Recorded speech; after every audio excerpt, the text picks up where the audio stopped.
ចិញ្ចឹមម៉ែពុកហាំងត្របត់មិនជុំចិនផុតទៅហើ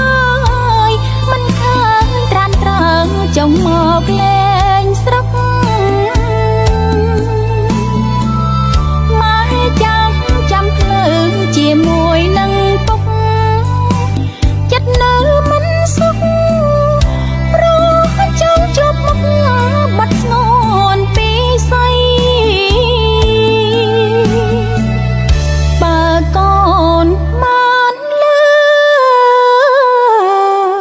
ម៉ែដងហើយប្រញាប់ឡើងពើរត់រាំង